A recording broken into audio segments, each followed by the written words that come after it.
युद्ध करना चाहते थे ना तुम, तो भयभीत होकर अचानक पीछे क्यों हट गए? साहस है तो आगे बढ़ो, आगे बढ़ो और अंत करो इस युद्ध का। कल भोर होने तक तुम नहीं सुधरे तो फिर भयंकर अंत होगा तुम सभी का, भयंकर अंत।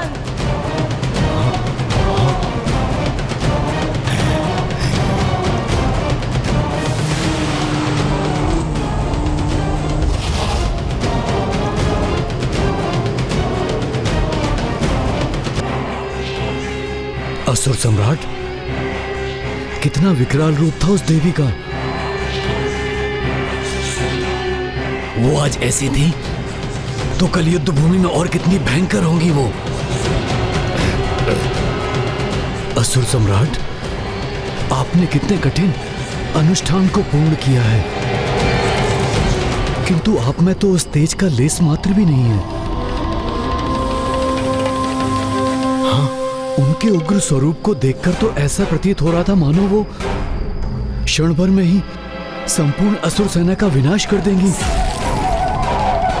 इन्हें पराजित करने का अर्थ तो संपूर्ण सेना को पराजित करने के समान है। मूर्खों, तुम मेरे साथ हो या उस देवी आदि शक्ति के साथ? आपके साथ हैं हम असुर सम्राट, आपके साथ हैं हम। इसीलिए तो आपको उचित सुझाव दे रहे थे सम्राट। इनके समक्ष समर्पण में ही आपकी भलाई है। उनके शरणागत बन जाइए सम्राट, इसी में आपकी भलाई है और हम अन्य असुरों की भी। बस बहुत हुआ तुम्हारा अनर्गल प्रलाप।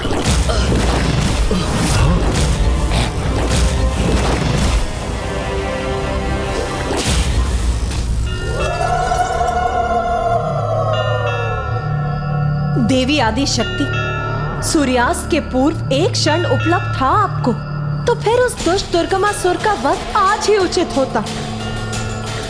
हाँ देवी, आपने आज ही उसका वध क्यों नहीं किया? पापों की गागर,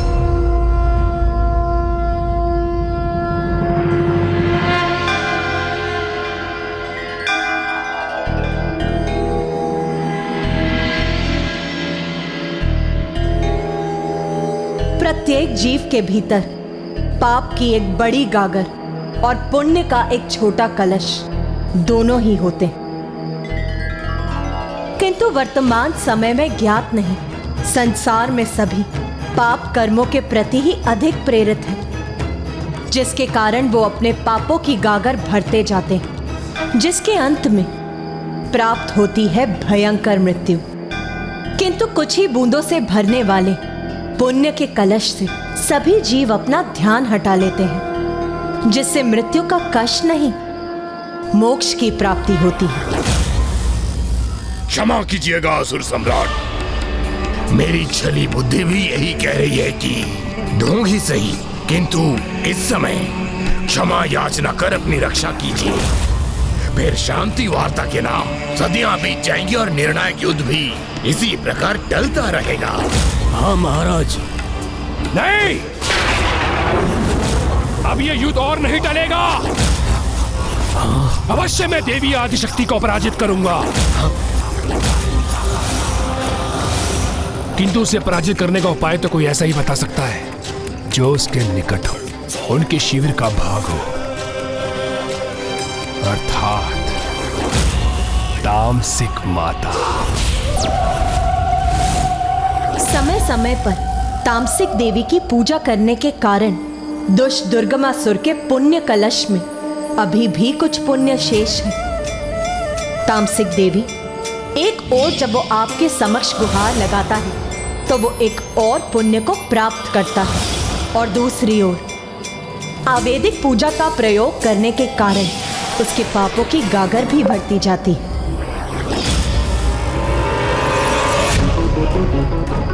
मुझे ज्ञात है माता, यदि मैं आपका आवाहन करूंगा तो भी आप मुझे दर्शन नहीं देंगी, इसलिए मैं स्वयं आपके निकट आऊंगा।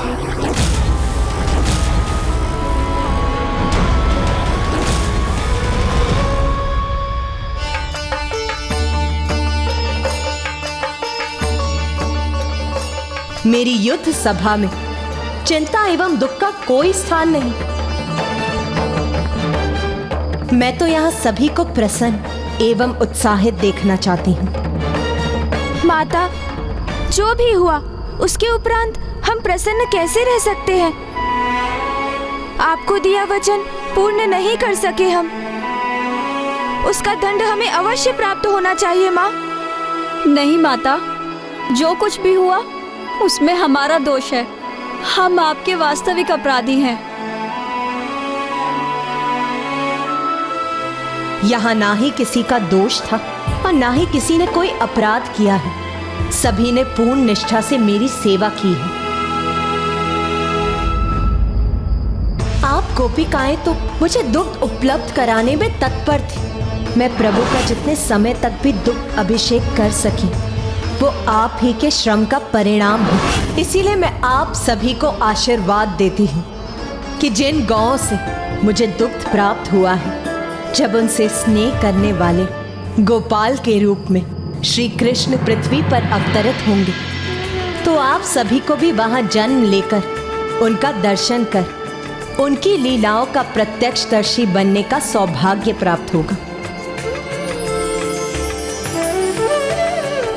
हमसे रुष्ट होने के स्थान पे आपने ये वरदान देके हमें धन्य कर दिया माता।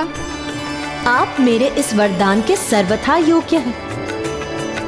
सभी देवता भी मेरी सराहना के योग्य हैं, क्योंकि उन्होंने भी अपनी पूर्ण शक्ति से उस दुष्ट दुर्गमासुर से युद्ध किया।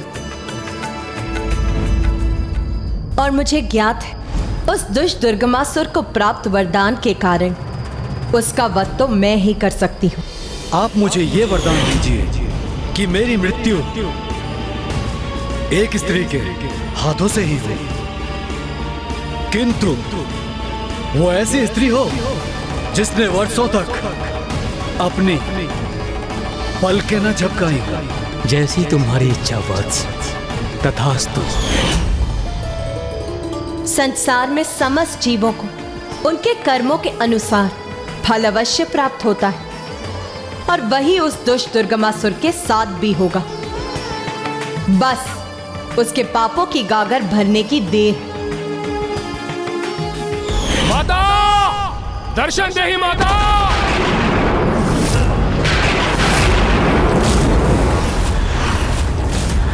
मां दर्शन दीजिए, मां दर्शन दीजिए।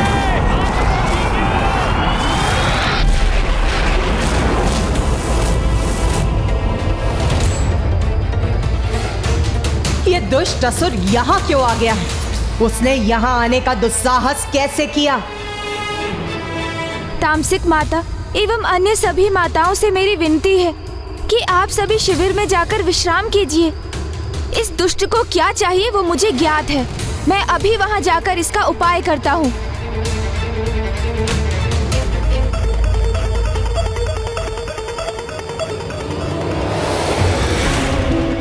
माता, प्रकट हुई है माता। दर्शन दे ही माता, दर्शन दे ही। मां दर्शन दे ही, प्रकट हो मां।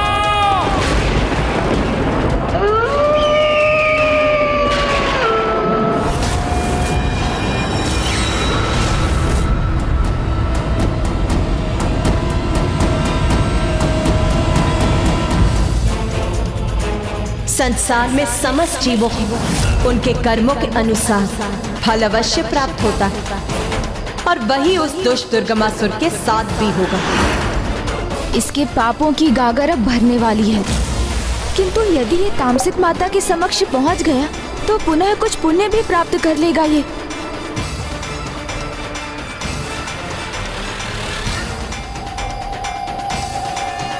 अब मुझे ही कोई युक्ति लगानी होगी। बाहर आइए माता, दर्शन दीजिए मुझे माता। तामसिक माता, दर्शन दीजिए। भक्त भगवान को आदेश नहीं देते मूर्ख, अपितु उनसे विनती करते हैं।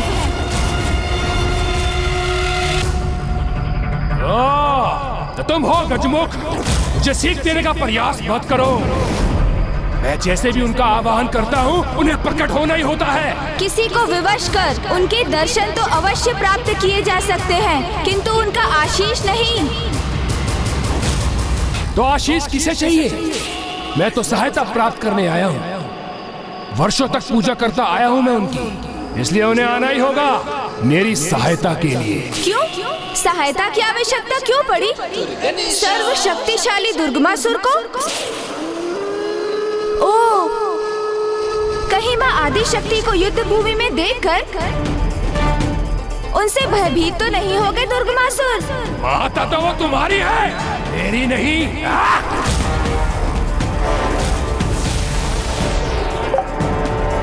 इसलिए अपना ज्ञान अपने पास रखो और मुझे बताओ तामसिक माता कहाँ है? वहाँ है माता।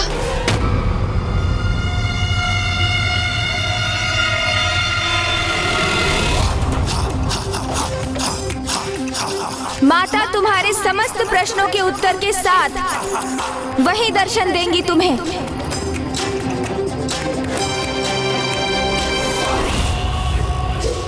माता!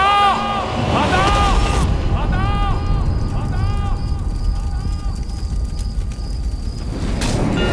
माता! बोल, अब क्या चाहिए तुझे? वही माता जो प्रत्येक योद्धा चाहता है, विजय, युद्ध में विजय माता।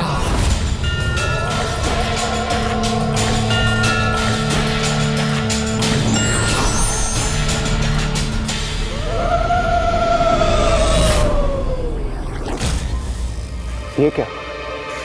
माता तो यहाँ है, फिर ये दुष्ट शिविर के भीतर किससे संवाद कर रहा है? बताओ गणेश, उस शिविर में कौन है जिससे दुर्गमासुर प्रश्न पूछ रहा है?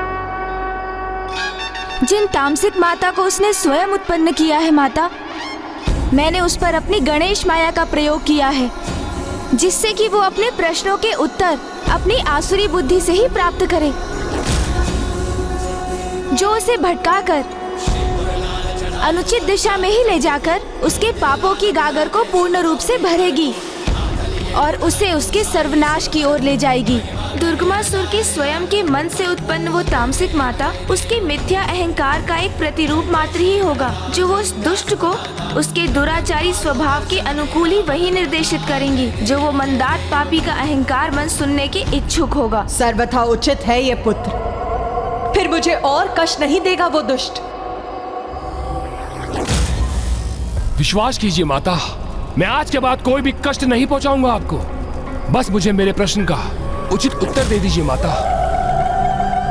इतना बता दीजिए मुझे माता, क्या है उस देवी आदिशक्ति की शक्ति का तोड़? मूर्ख, उसका उपाय तो मैंने तुझे पूर्व में ही बताया था, तभी तो 94 करोड़ बार अनुष्ठान किया था तूने।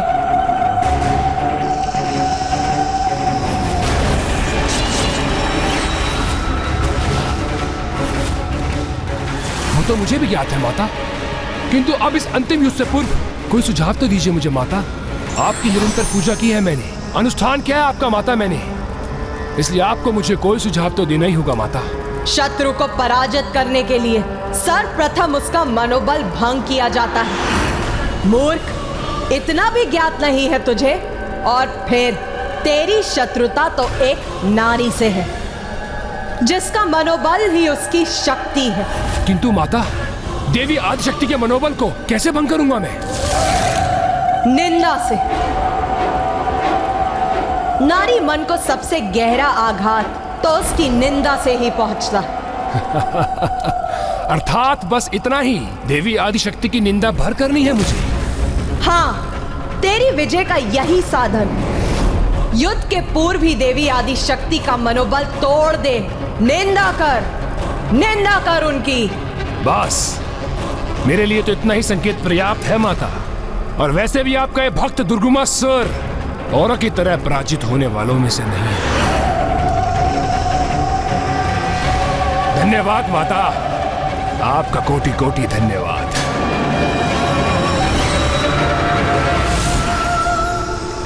हाँ, तेरी विजय का यही साधन है।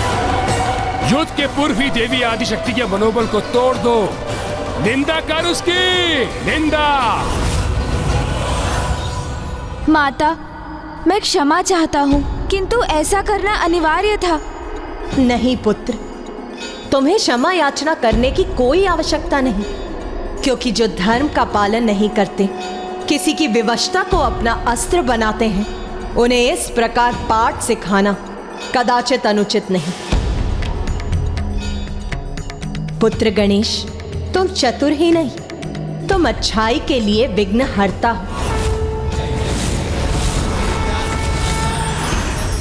तो बुराई के लिए विघ्न करता भी तो हो।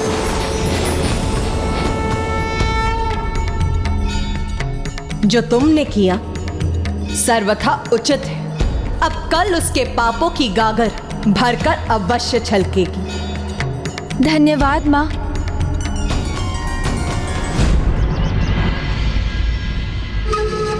दुर्गमासुर की, दुर्गमासुर की, दुर्गमासुर की, दुर्गमासुर की, दुर्गमासुर की, दुर्गमासुर की, दुर्गमासुर की, दुर्गमासुर की, दुर्गमासुर की।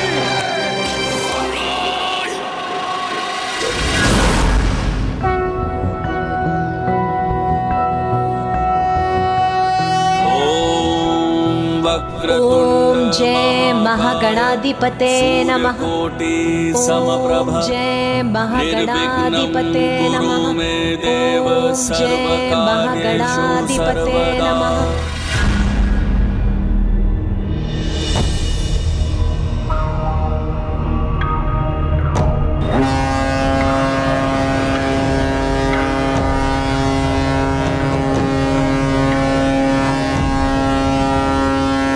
प्रतीत होता है दुर्गमासुर अपनी मृत्यु के लिए कुछ अधिक ही अधीन हो रहा है।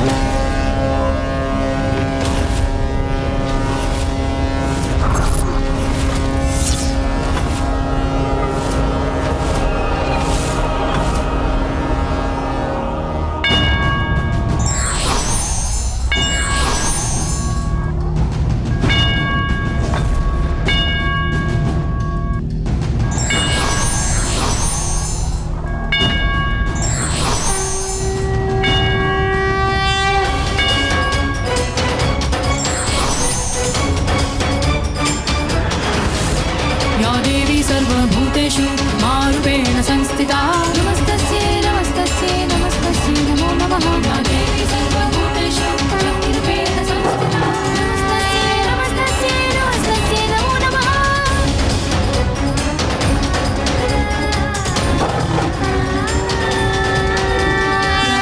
माता आदिशक्ति की जय। माता विंध्यवासिनी की जय। माता आदिशक्ति की जय। माता विंध्यवासिनी की जय। माता आदिशक्ति की जय। माता विंध्यवासिनी की जय। माता आदिशक्ति की जय। माता विंध्यवासिनी की जय। माता आदिशक्ति की जय। माता विंध्यवासिनी की जय। माता आदिशक्ति की जय। माता विंध्यवासिनी की जय।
मुझे भयभीत करने का प्रयास कर रही हो तो देखो देखो दुर्गमासुर की अपार शक्ति को देखो।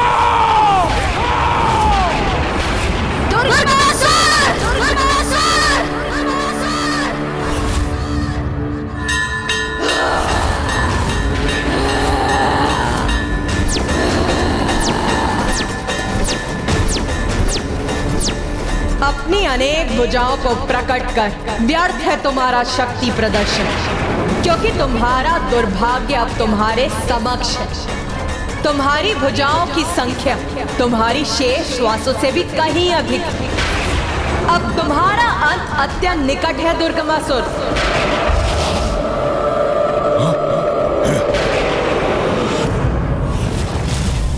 देवी अंत मेरा नहीं अभी तो तुम्हारा होगा, क्योंकि तुच्छ नारी होकर तुमने इतना बड़ा दुस्साहस किया है। युद्ध भूमि में पहुंचकर मुझे चुनौती दी है। महाशक्तिशाली महासुर दुर्गमासुर को, जिसका अंत करना दुर्गम ही नहीं अपितु असंभव है, असंभव है।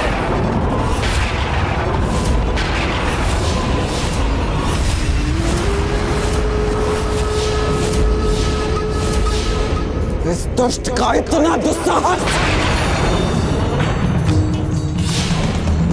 भैया, इस दुष्ट के इसी दुस्साहस से अब इसके पापों की गागर और तीव्र गति से भरेगी। आप चिंता मत कीजिए भैया, अब इसके जीवन की उल्टी गिनती आरंभ हो चुकी है। देखिएगा शीघ्र ही अंत होगा इस दुष्ट का।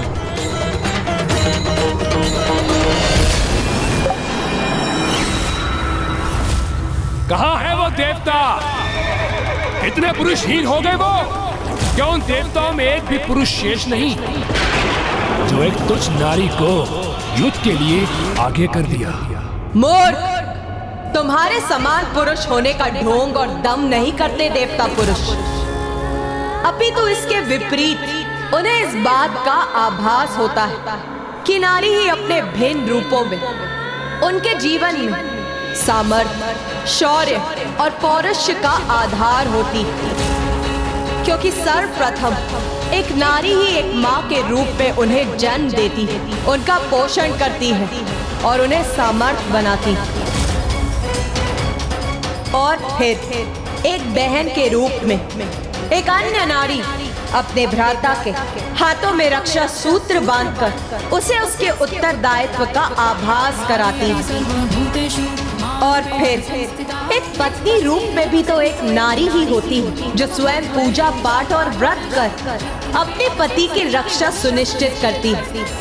इसीलिए वो पुरुष जो देव बुद्धि संपन्न है, वो नारी को स्वयं से निम्न मानकर उसे पीछे रखने की कल्पना भी नहीं करता, अपितु वो नारी को आगे बढ़ाने में सहायक होते हैं। तो जैसे मिथ्या और आसुरी बुद्धि वाले पुरुषों को यही सीख देने आगे आई है ये नारी।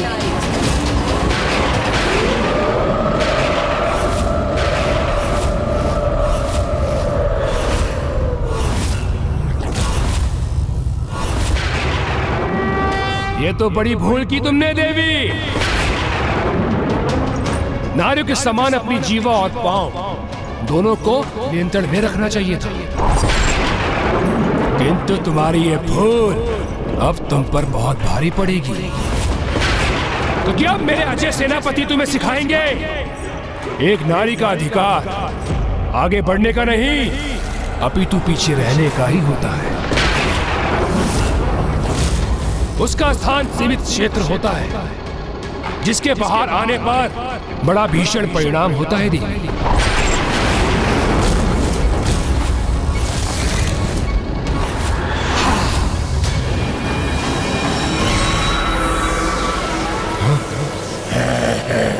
अतिरिक्त ऊर्जा प्रदान कर अपने सेनापतियों को और अधिक सशक्त बना दूंगा मैं।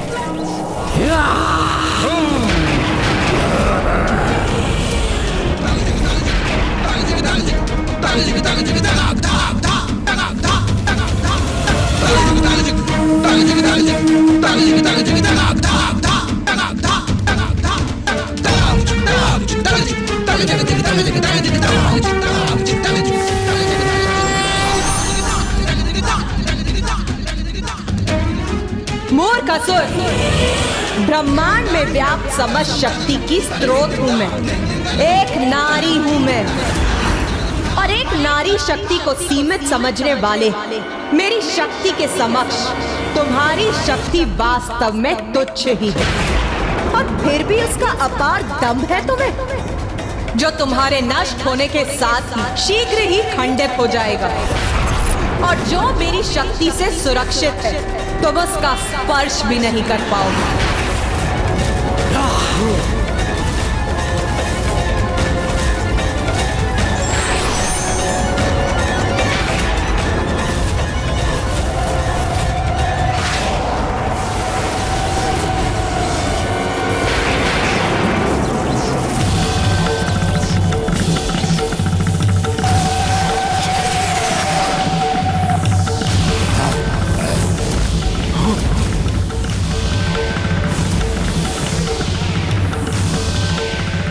इन असुरों के चारों ओर ये वृत्त रूपी घेरा क्यों उत्पन्न कर दिया है मैंने? ध्यान से देखिए इस वृत्त को।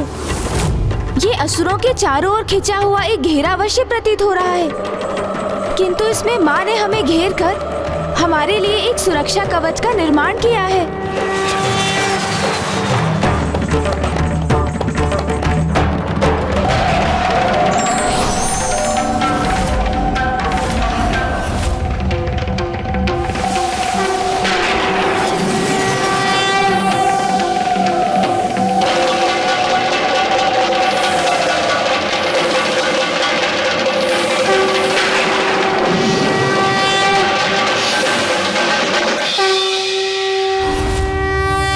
माँ को ज्ञात है कि इस युद्ध के आरंभ होने पर यहाँ अनंत शक्ति का प्रयोग होगा। इसलिए हमारे और शेष सृष्टि के चारों ओर अपने दिव्य सुरक्षा कवच का निर्माण कर अब माँ सभी की सुरक्षा के प्रति निश्चिंत होकर युद्ध के लिए तत्पर हो गई है।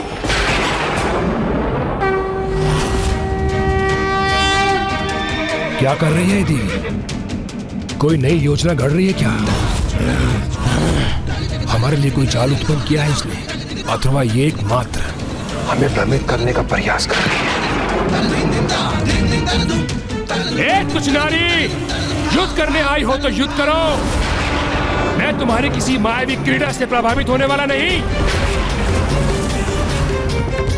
आगे बढ़ो और युद्ध करो मुझसे।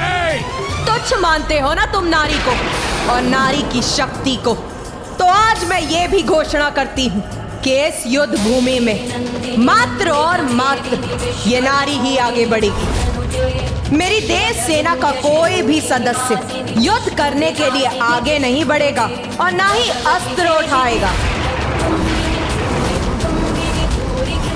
और तब भी तुम्हारे असुरों के पांव एक पग भी आगे नहीं बढ़ सकेंगे।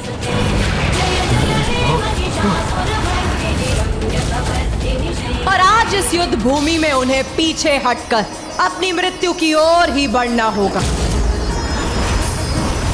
माता आदिशक्ति की, माता विंध्यवासिनी की, माता आदिशक्ति की, माता विंध्यवासिनी की, माता आदिशक्ति की, माता विंध्यवासिनी की।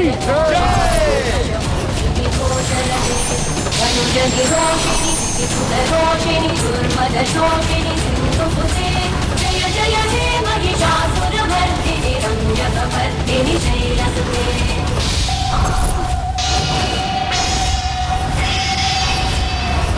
माँ ने अपने माता चंद्रघंटा, माता कालरात्रि और माता कुष्मांडा स्वरूप प्रकट किए हैं, जो अब शीघ्र इन असुरों का संहार करेंगे।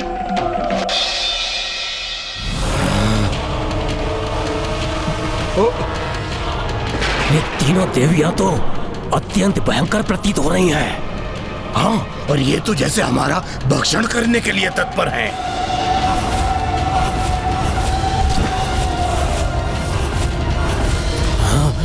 मेरे महायोद्धाओं, चिंता मत करो।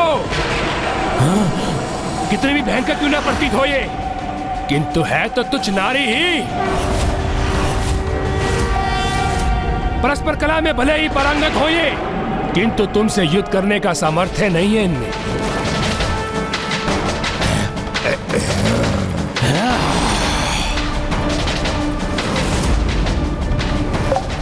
दुष्ट, इसी प्रकार तुम माता का अपमान करते रहे तो कदाचित युद्ध से पूर्व तुम्हारे पापों की गागर पूर्ण रूप से भर जाएगी और फिर वही काल बनेगा एक नारी के हाथों तुम्हारी पीड़ादायक मृत्यु का।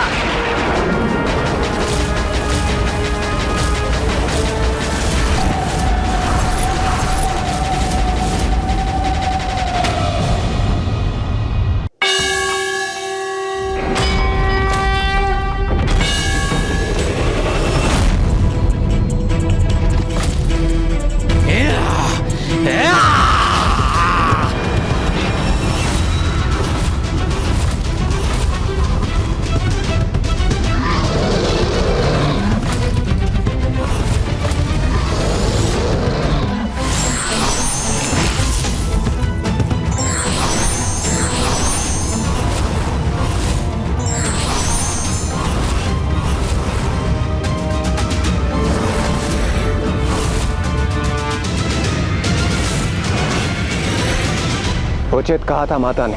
अब ये दुष्ट पीछे हटकर अपनी मृत्यु की ओर बढ़ेंगे और वही हो रहा।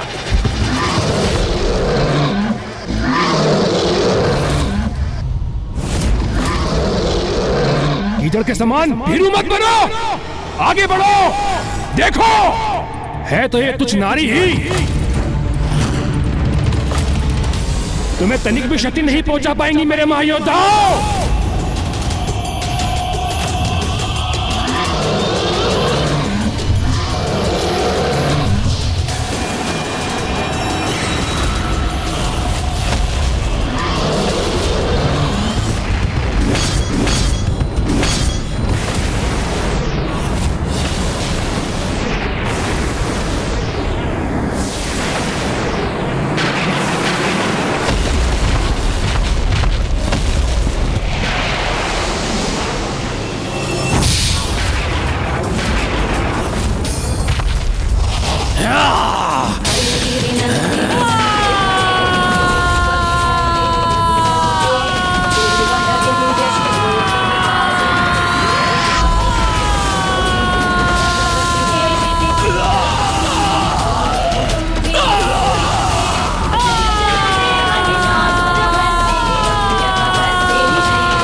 अपने वार से मुझे धूल धूसरित करने का दुस्साहस किया तुमने, तो अब देखो कैसे अपने प्रहार से तुम्हें धूल में मिला दूंगा मैं।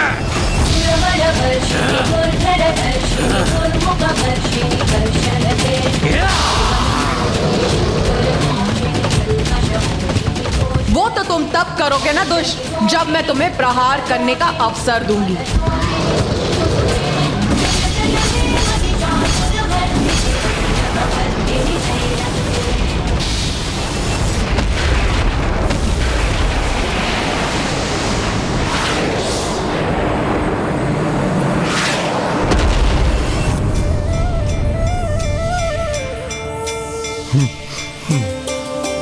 भैया, युद्ध में जिस अपार शक्ति का संचार हो रहा है, माँ की सुरक्षा कवच के कारण उसका प्रभाव वहीं तक सीमित हो रहा है।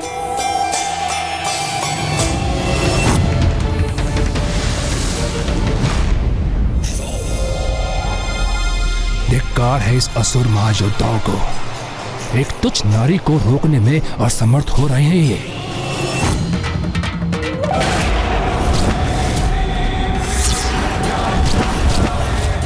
अपने विषैले द्रव्य से नष्ट कर दूंगा तुम्हें देवी। दुष्ट असुर, तुम्हें उस द्रव्य को प्रवाहित करने में ही असमर्थ कर दूंगी मैं। हाँ।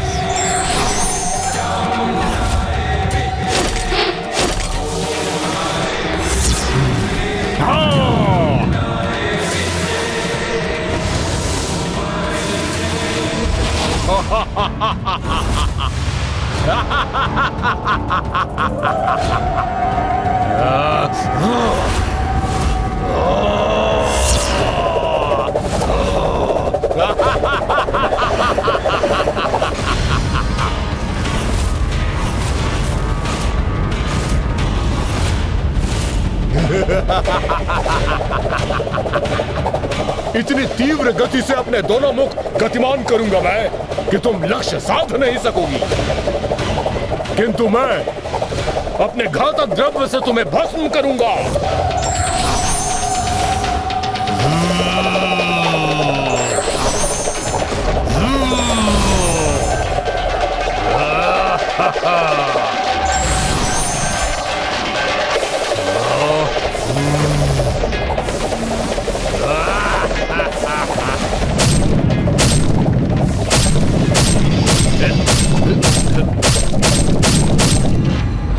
रुक जाओ गणेश, मुझे आगे बढ़ने से रोका था ना तुमने, और अब स्वयं मां के आदेश का उल्लंघन कर आगे बढ़ रहे हो।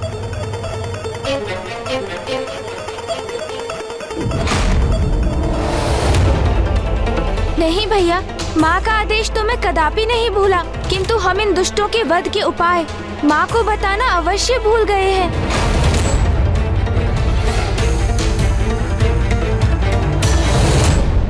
मेरे महायोद्धाओं सेनापतियों, इन देवियों से निरंतर युद्ध करते रहो और थका दो इन्हें, और जब ये थक जाएं, तो अपने भयंकर आगमन से इनका संहार कर देना। तुम्हें अपनी भुजाओं के जाल में बांध लूंगा मैं। ये क्या? मुझे कुछ दिखाई नहीं दे रहा। है क्या ये? तुम्हारी भुजाओं को अपने त्रिशूल से बांध दूंगी मैं, अक्षम्य कर दूंगी मैं तुम्हें।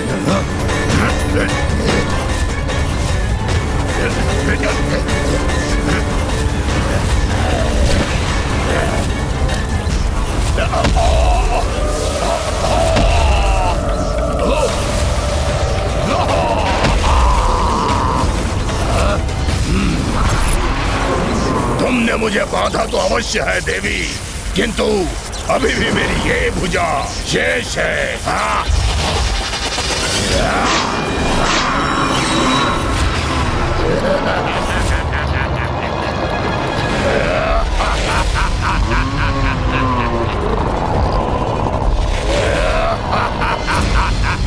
आश्चर्य, इसकी भुजा इसके तन से विलग होकर पुनः उत्पन्न हो गई।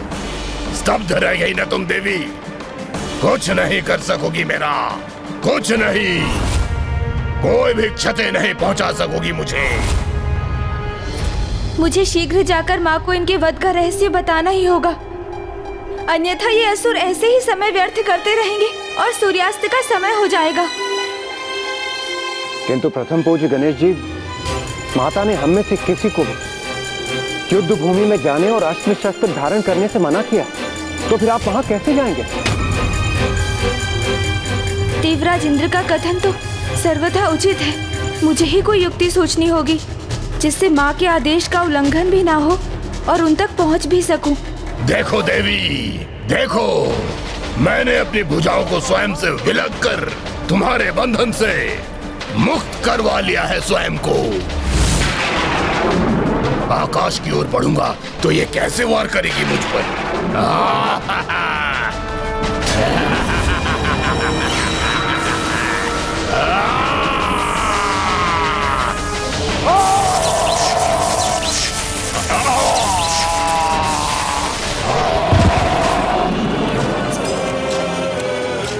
ये देवियां, ये तुच्छ नारियां मेरे महायोद्धाओं पर भारी कैसे पड़ रही हैं?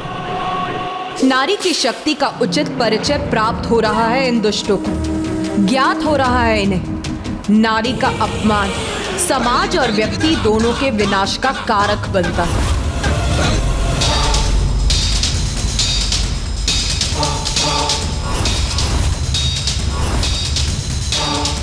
ऊपर नहीं जा सकता तो क्या हुआ? अब मेरी भुजाएं पुनः विकसित हो चुकी हैं, तो एक ही आक्रमण से अंत कर दूंगा इस देवी का।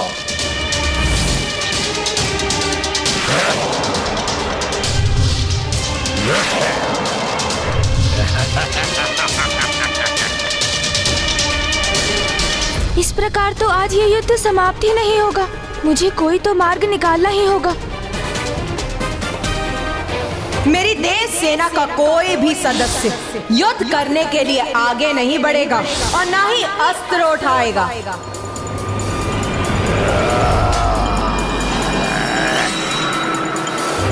माँ ने युद्ध के लिए युद्ध भूमि में हमारा प्रवेश वर्जित किया है,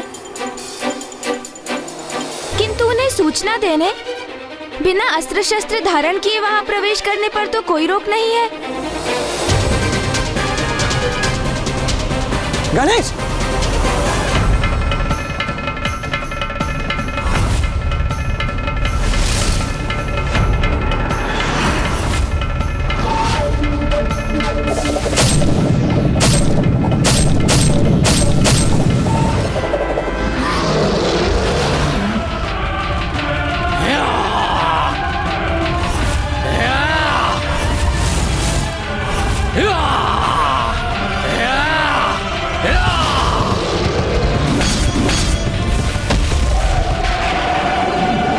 मुझे शीघ्र माताओं तक पहुंचना होगा।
इतनी प्रचंड ऊर्जा तो हम देवताओं को भी क्षति पहुंचा सकते हैं। इसलिए माता ने हमारे लिए सुरक्षा कवच का निर्माण किया था। तो अब गणेश इस ऊर्जा को कैसे सहेगा?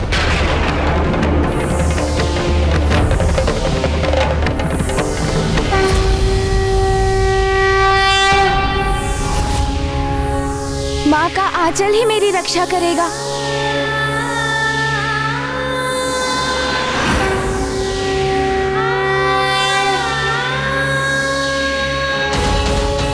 सत्य है, माँ का आंचल तो संसार का सबसे सुरक्षित स्थान।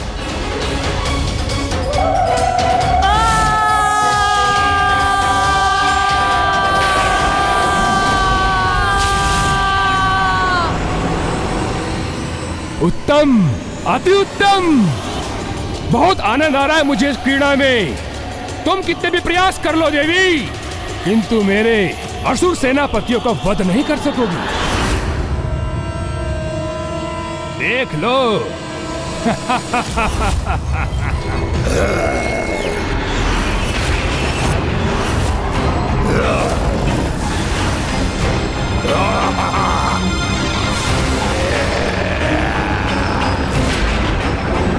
माता!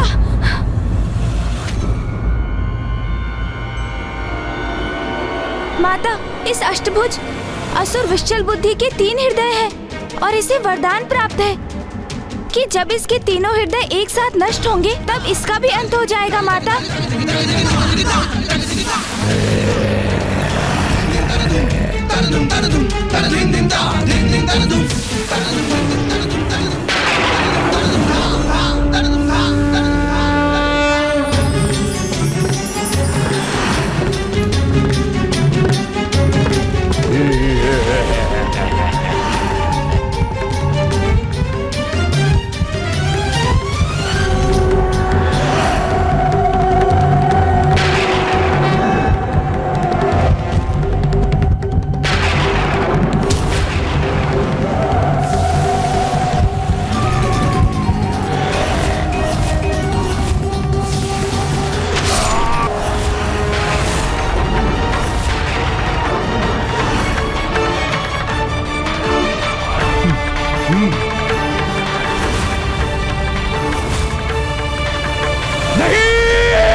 ये उचित नहीं है।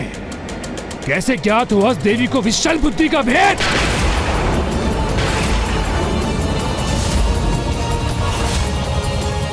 अवश्य इसके पीछे गजमुखी है। नाश लोचन, विनाश लोचन, शीघ्र जाओ। रोको उस गजमुख को।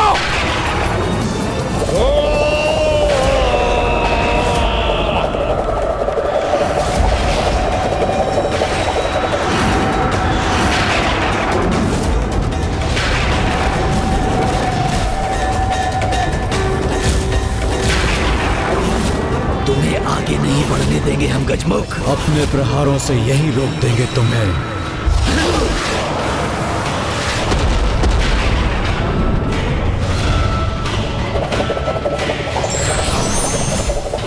अपने घातक द्रव्य से तुम्हें भस्म करूंगा। मूर्ख असुर, स्मरण करो क्या कहा था देवी आदि शक्ति ने। आज तुम आगे नहीं बढ़ सकोगे।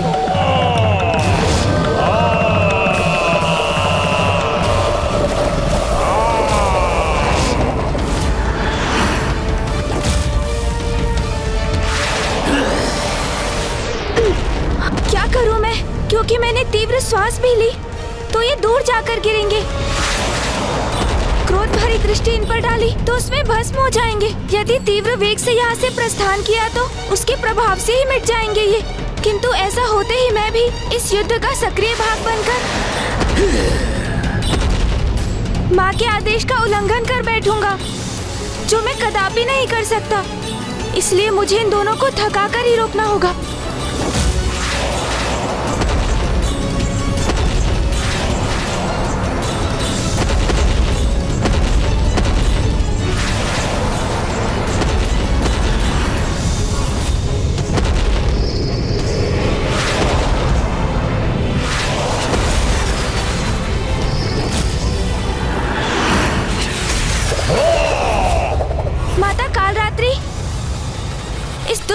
दुमुखासुर का अंत तो तभी संभव होगा जब एक अस्त्र इसके एक मुख से भीतर प्रवेश करेगा और इसके दूसरे मुख को चीरकर बाहर निकलेगा।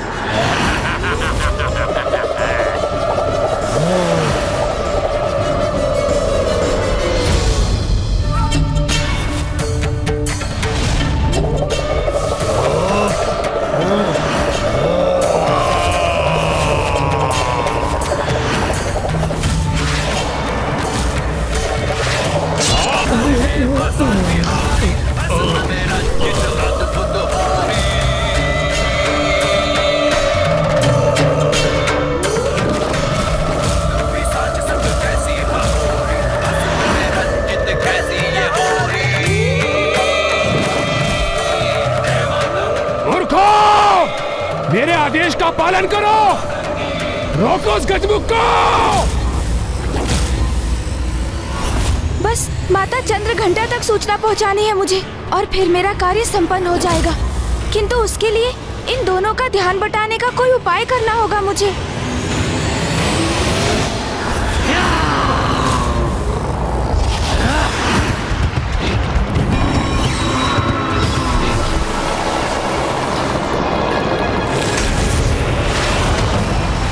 दुष्टों के लिए यही युक्ति उपयुक्त है।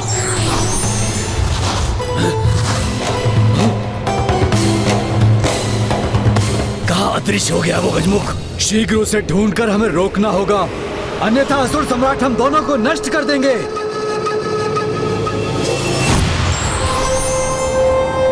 अब मैं इन्हें भ्रमित कर एक दूसरे से ही उलझा देता हूँ। असुर जी, वहाँ कहाँ ढूंढ रहे हैं आप मुझे? मैं तो यहाँ हूँ। अच्छा, दुष्ट, बहुत अधिक चतुर बन रहे हो ना तुम आज। दुष्ट, चतुर, ये क्या कह रहे हो भ्राता? उचित कह रहा हूँ मैं। दुष्ट चतुर दोनों उचित हैं। ओह, समझा। तो अपना वास्तविक परिचय दे ही दिया तुमने। वास्तविक परिचय अर्थात? वास्तविक परिचय, दुष्ट भी और चतुर भी। तो अब जो दुष्ट है उसी का अंत होगा। हाँ, जो गुप्त रूप से चतुराई करेगा उसका अंत मैं ही करूंगा। तू मेरा अंत करेगा? हाँ, मैं अंत करूंगा तुम्हारा। तू करेगा मेरा अंत? हाँ, मैं करूंगा। यही है उचित अवसर। माता! तुमने सुना? सुना भी और देखा भी। उस दुष्ट को तो फिर रोको उसे। माता!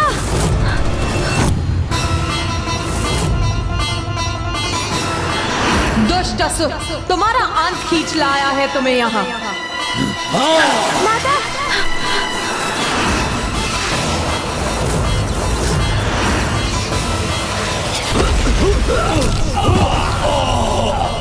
इन दोनों का भी अंत हो गया। माता, उस दुष्ट अभेदी का अंत तभी हो सकता है जब आप उसे कीचड़ में डुबाकर उस पर प्रहार करेंगी माता चंद्रघंटा। धन्यवाद पुत्र गणेश। अब इस शुभ कार्य में तनिक भी विलंब नहीं करूंगी मैं।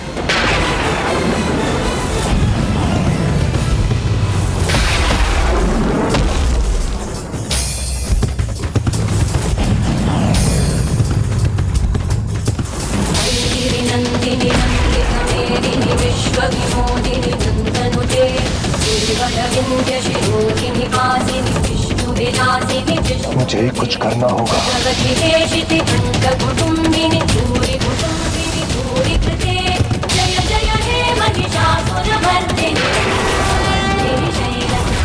तुम्हारा अंत भी होगा किंतु उसके पूर्व तुम अपने अंतिम सेनापति का अंत तो देख लो।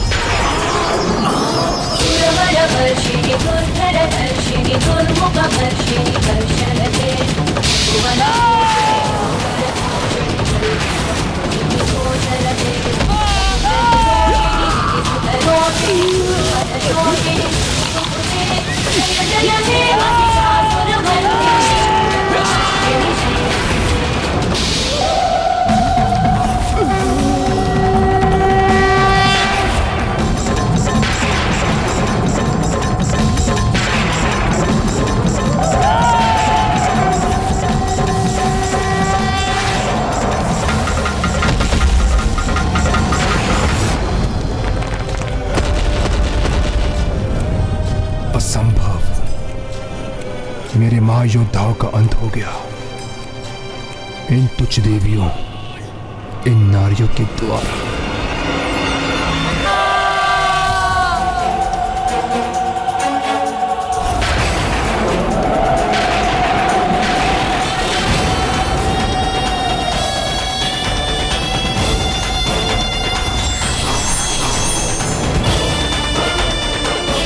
कहा था ना मैंने, ये तीनों पीछे हटकर अपने काल से भेंट करेंगे। और अब तुम्हें भी तुम्हारे काल तक पहुंचने का समय आ गया है दुष्ट दुर्गमासुर। शत्रु को पराजित करने के लिए सर्वप्रथम उसका मनोबल भंग किया जाता है। मुझसे भूल हो गई। मुझे सर्वप्रथम इस देवी का मनोबल खंडित करना चाहिए था, किंतु वो तो मैं अब भी कर सकता हूँ। तुम तुच्छ नारियों की यही तो दुर्बलता है। एक दो तुच्छ सफलता प्राप्त करते ही उनका दम कर लेती है और स्वयं को अत्यंत योग्य समझने की भूल कर बैठती है। मूर्ख असुर, तुम्हारे समान अहंकार के मध में डूबने की असुरी प्रवृत्ति नहीं है नारी की। सदैव अपने विवेक को जागृत रख। किसी भी प्रकार की नकारात्मकता का परित्याग कर सकारात्मकता से निरंतर नित नवीन सफलताओं की रचना करती है नारी। भली भांति पहचानता हूँ मैं नारी और उसकी क्षमता को। वो तो उन्हीं कार्यों में दिखाई देती हैं जो उनके लिए निर्धारित किए गए हैं। इसलिए तुच्छ नारी योद्धा नहीं, मात्र गृहिणी के योग्य हो तुम। मेरे द्वारा तुम पर आंच उठाने से पूर्व जाओ देवी जाओ, श्रृंगार गृह में जाकर मुझ जैसे महान शक्तिशाली पुरुषों को रिझाने के लिए श्रृंगार का वही है तुम्हारा स्थान। जाओ ना देवी। रसोई घर में जाकर स्वादिष्ट पकवान बनाओ मुझ जैसे सामर्थ्य पुरुषों के। देवी वही है तुम्हारा स्थान। जाओ पूजा गृह में जाकर मुझ जैसे किसी योग्य संपन्न पुरुष के लिए पूजा पाठ व्रत करो। वही है तुम्हारे समान तुच्छ अबलाओं का स्थान देवी। ये दुष्ट माता की जितनी निंदा करेगा उतना ही शीघ्र उसके पाप का घड़ा भी भरेगा। उसे प्रतीत हो रहा है कि वो माता तामसिक के दिशा निर्देश का पालन कर रहा है, किंतु कदाचित उसे ज्ञात नहीं कि वो पापी स्वयं ये सब करके अपनी ही मृत्यु को निमंत्रण दे रहा है। जो जन्म दात्री उसे तुच्छ मानते हो तुम मूर्ख, और उसे सीमा में बांधकर उसके लिए उचित अनुचित स्थान निर्धारित करना चाहते हो। मूर्ख अज्ञानी, भगवान के अवतार भी नारी की कोख से ही जन्म लेते हैं, और तुम जैसे दुष्ट अधर्मी सभी चराचर जीव सभी नारी की ही संतान। नारी यदि योद्धाओं को जन्म देकर उन्हें युद्ध के लिए भेज सकती, रसोई गृह में भोजन तैयार कर योद्धाओं को युद्ध के लिए योग्य बना सकती, मंदिर में अपने पुत्र, भ्राता, पति और पिता की विजय हेतु प्रार्थना कर सकती, तो वही नारी युद्ध भूमि में प्रस्तुत होकर उनकी रक्षा कर उन्हें विजय भी प्राप्त करा सकती। बस देवी, बस बस बंद करो अपना अलग प्रलाप। तुम्हारे विचार उसी तरह उलझे हैं जैसे तुम्हारे ये केश। मेरा कहा मानो तो अपने इन केशों को खोलकर बहुत जैसे किसी महायोद्धा को उनके सौंदर्य से आनंदित करो।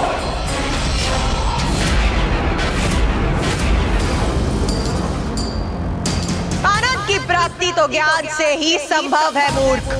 बिखरे हुए केश ज्ञान के नहीं, उसके बिखराव और उलझाव के ही प्रतीक, और मेरे जूड़े में बंधे केश उस अनंत ज्ञान के भंडार की, जो स्पष्ट, स्थिर, सत्य और किसी भी प्रकार भ्रामक उलझाव से परे है। इसीलिए इसके दर्शन ज्ञान पाने की लालसा रखने वालों को ही होते हैं, नारी को भोग की वस्तु समझने वाले असुरों को नहीं। इसीलिए उसके दर्शन भी अत्यंत दुर्लभ, और जो अपनी योग्यता सिद्ध करते हैं वो मेरे जूड़े के दर्शन का परम सौभाग्य प्राप्त कर सीधे परमात्मा से जुड़ाव स्थापित करते हैं।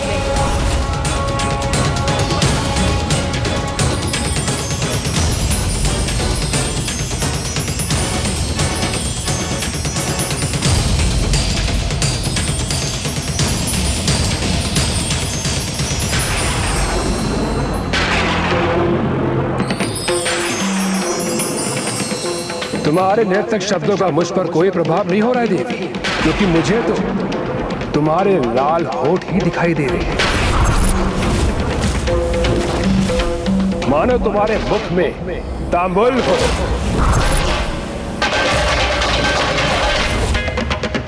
तांबुल और सुपारी तो मंगल और लक्ष्मी का प्रतीक होते हैं, किंतु तुम्हारे भाग्य में अब न मंगल है और ना ही लक्ष्मी।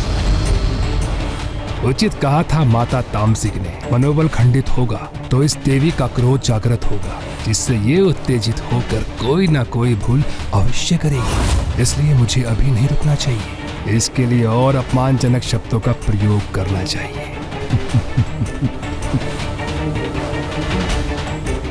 देवी देवी देवी, इस प्रकार उत्साह में आगे मत बढ़ो, कहीं तुम्हारी पतली कटी बल ना खा जाए।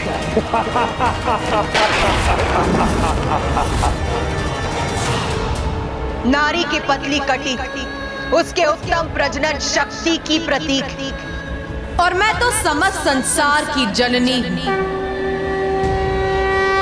इसीलिए मेरी कटी की चिंता तुम मत करो मूर्ख, वो तो अति सक्षम, उसे कोई क्षति नहीं पहुंचेगी। क्षति तो अब तुम्हें पहुंचेगी मूर्ख। खंडित यदि कुछ होगा तो वो तुम्हारा अहंकार दुष्ट दुर्गमासुर। अहंकार तो भी तुम्हारे मुख पर झलक रहा है देवी, तभी तो इस युद्ध भूमि में लोक कवच नहीं अपितु स्वर्ण आभूषण धारण करके आई हो तुम। तुझ नारी